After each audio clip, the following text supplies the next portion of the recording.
Hi there, it's Catherine from Grammar for Everybody and welcome back to a new video.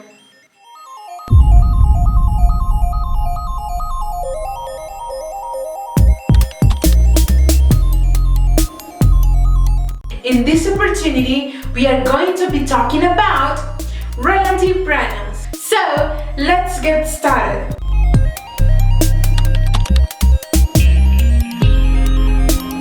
We use relative pronouns when we want to talk about a noun that was previously mentioned in a sentence and we want to add more information to this noun. We must know that there are some relative pronouns that work with people and there are some others that work with things. However, there are some other relative pronouns that work with people and things. Right now, we are going to see them.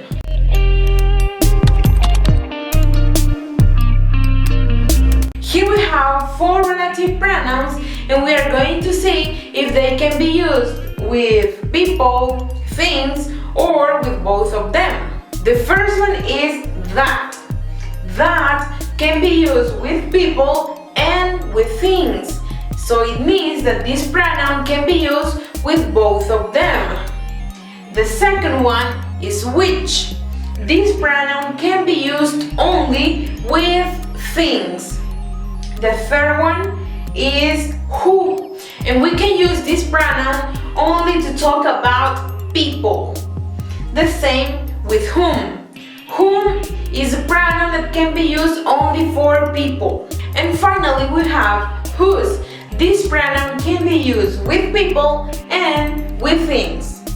Be careful not to confuse relative pronouns and interrogative pronouns. Because remember that we are using the same words in these 2 different types of pronouns. However, interrogative pronouns are used only in questions and relative pronouns are used to introduce relative clauses. So, now that we have seen in which cases we can use these relative pronouns, we are going to see some examples for each relative pronoun.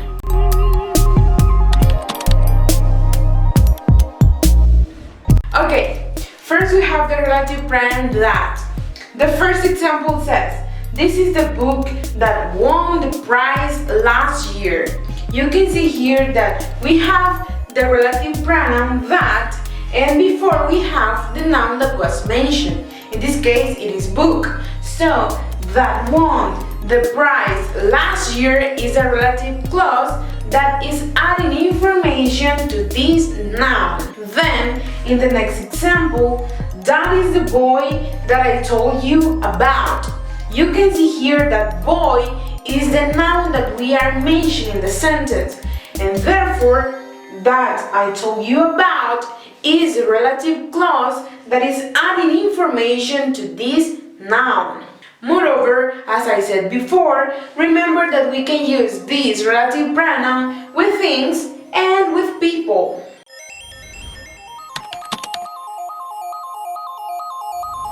Then we have the pronoun which. Remember that we can use this pronoun only for things. So let's see the first example. My new job, which I only started last week, is already very stressful. I want you to see the pronoun which.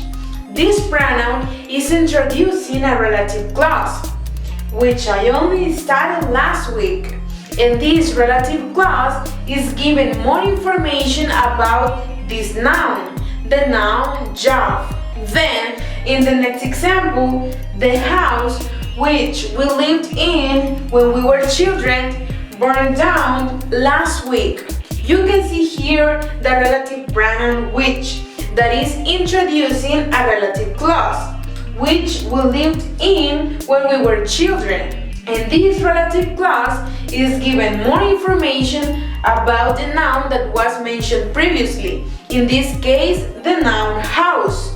So, you can notice here that we can use these relative pronouns only for things. For example, job and house. But we cannot use this relative pronoun when talking about people.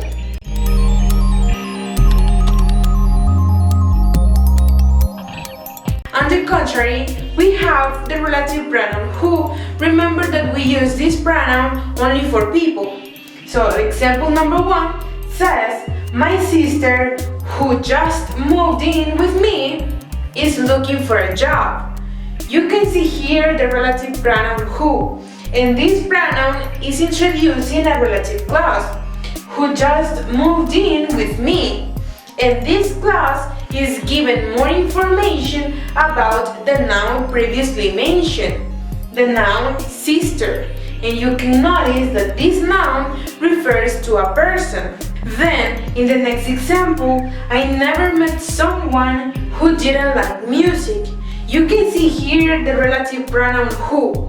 This pronoun is introducing a relative clause. So the clause is who didn't like music. And this clause is giving information about this noun. Remember that someone is a pronoun, but pronouns are noun equivalents. So we can say that someone is a noun. And this relative clause is giving extra information about this noun.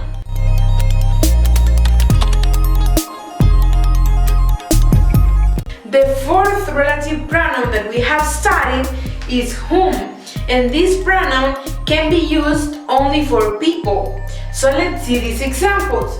The first one says, the woman with whom I was talking to is my cousin. You can see here the relative pronoun whom. This pronoun is introducing a relative clause, with whom I was talking to. And this clause is given more information about the noun previously mentioned. In this case, woman is given more information about this woman. So which woman? The woman with whom I was talking to. Is it clear now? Okay, nice. So then in the next example, this is Ronald, whom I met at the party last week. You can see here that whom is introducing a relative clause, whom I met at the party last week. And this clause is given more information about Ronald, because Ronald is the noun that was previously mentioned in the sentence. So, in these two examples, you can see here that whom is used to refer to people. In this case, woman and Ronald.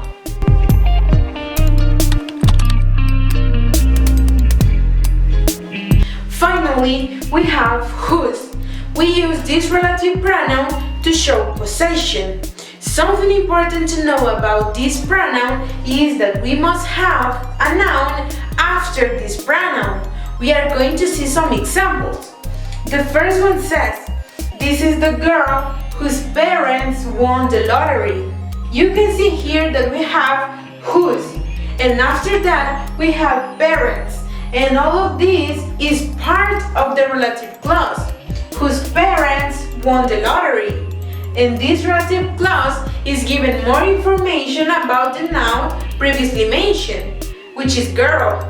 But in this case, we are showing possession. We mean to say that we are talking about the parents of this girl. So we are saying that the parents of this girl won the lottery. Then, in the next example, the house whose jars were really big is already sold. You can see here the relative pronoun, whose, and this pronoun is introducing a relative clause, whose jars were really big. And this relative clause is given more information about this noun that was previously mentioned. So, as we are showing possession, we mean to say that the house has really big jars. And we are saying that that house is already sold.